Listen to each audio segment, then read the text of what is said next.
नमस्कार, मैं हूं रमन ममगाई। स्वागत है आपका चंपी कॉर्नर में। और आज जिस मुद्दे पर बात होने वाली है, मुझे लगता है कि ये पूरा वीडियो आप लोग नहीं देख पाएंगे।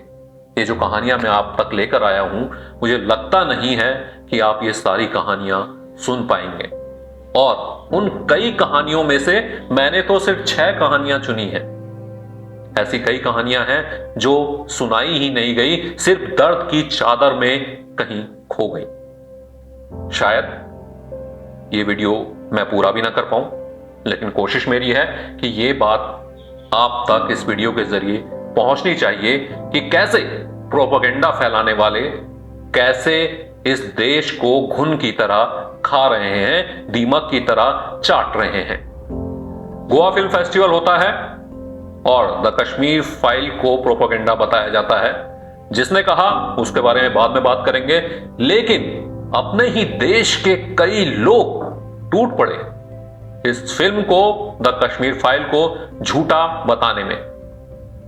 जबकि मुझे लगता है कि यह एक पहली सच्ची कोशिश है जो कि कश्मीरी पंडितों का दर्द दिखाती है, लेकिन यह कोशिश भी सिर्फ 10% है। इस फिल्म को देखने वाले कई कश्मीरी पंडितों से मेरी बात हुई, जिनमें कुछ बहुत अच्छे दोस्त भी हैं।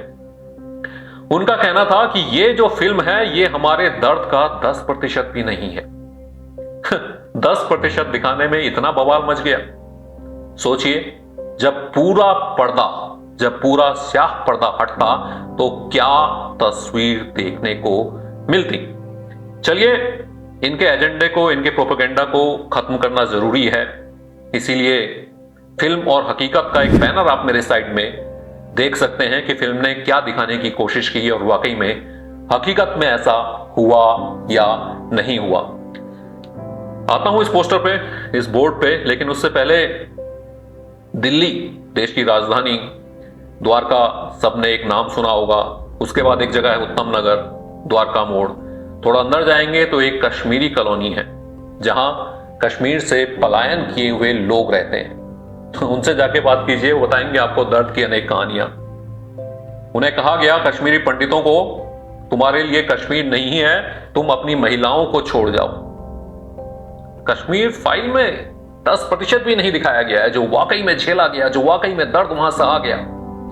चलिए, प्रोपेगेंडा पर हमला करते हैं। पहली कहानी आप देख सकते हैं, जिसको लेकर काफी हंगामा हुआ, बहुत कुछ कहा गया। एक व्यक्ति है जो कि चावल की टंकी में छुप जाता है, उसका पड़ोसी उसके बारे में बताता है और उसकी आतंकवादी गोली मारकर हत्या कर देते हैं। तो 1990 में लगभग 30 साल के थे बीके गंजू साहब, टेलीकॉम इंजीनियर थे, केंद्र सरकार में कर्मचारी थे। उनके साथ यह घटना हुई। श्रीनगर के छोटा बाजार इलाके में वो रहते थे। आतंकवादियों ने उनका पीछा किया। तीसरी मंजिल में स्थित वो अपने घर में जाकर छुप गए। जब वो घर में जाकर छुप गए, दरवाजा तोड़ा, पूरा घर तहस नहस कर दिया गया। गंजू साहब नहीं मिले, वो चावल की टंकी में छुप गए थे।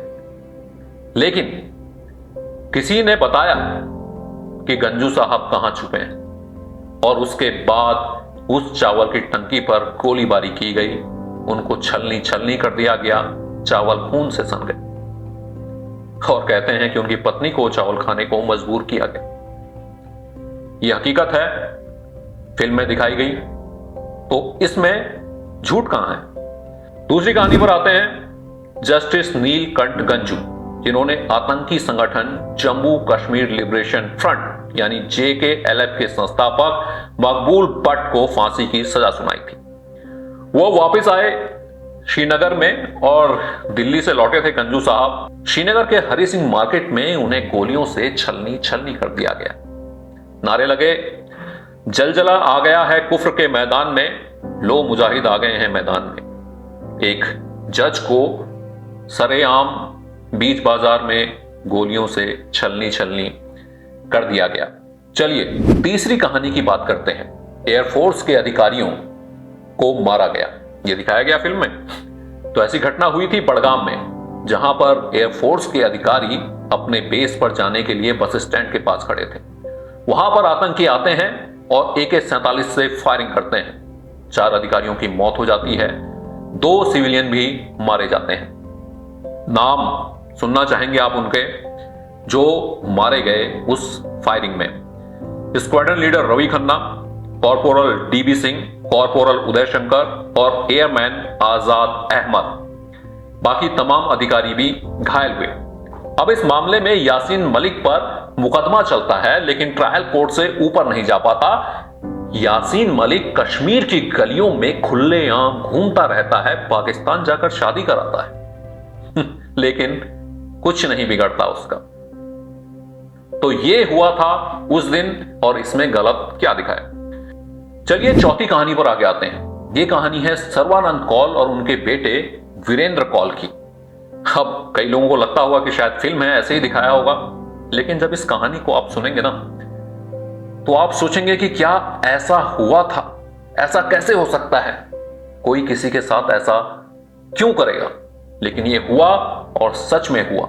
सर्वानंद कौल 6 भाषाएं जानते थे सेक्युलर थे, गीता का अनुवाद किया कश्मीरी में, उर्दू में। अपने मंदिर में कुरान की एक बहुत प्राचीन प्रति भी रखते थे। सारे धर्मों का सम्मान करने वाले, बहुत किताबें लिखी, शायर थे। लेकिन आतंकी पहुंचते हैं। सर्वानंद कौल के परिवार को बंदूक की नोक पर धमकाया जाता है। घर की महिलाएं सारे गहने जेवरात, सारा कीमती सामान एक संदूक में लाकर रख देती हैं। सर्वानंद कौल को ही उस संदूक को उठाने के लिए कहा जाता है कि इसको लेके चलिए हमारे साथ।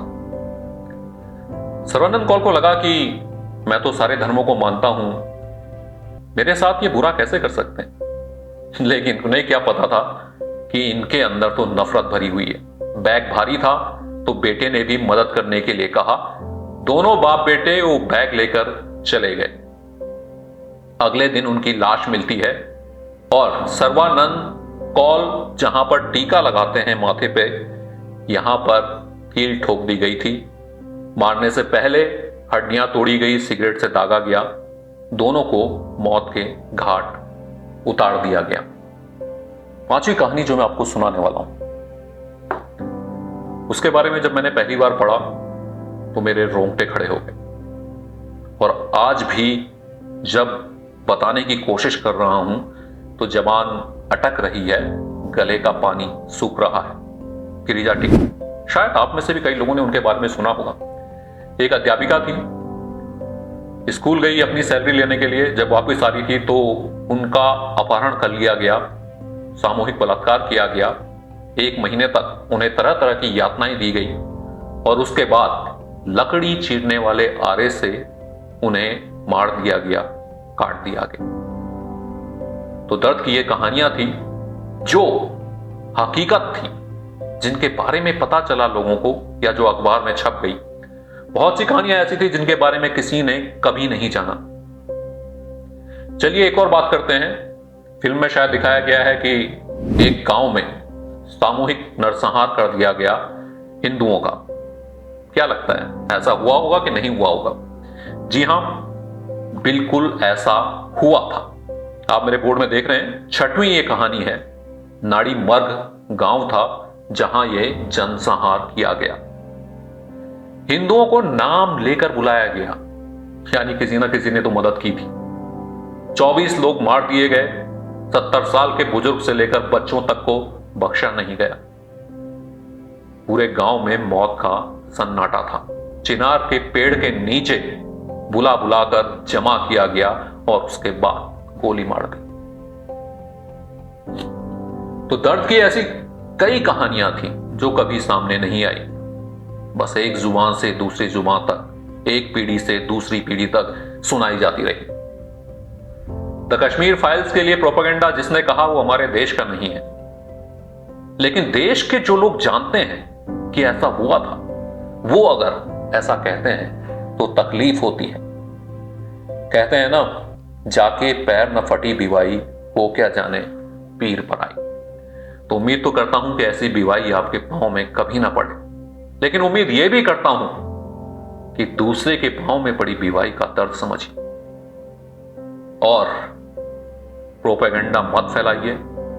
ये जो द कश्मीर फाइल्स में दिखाया गया है वो 10% था, और अभी एक और ऐसी फिल्म बननी चाहिए जो 100% सच्चाई के साथ सामने आए।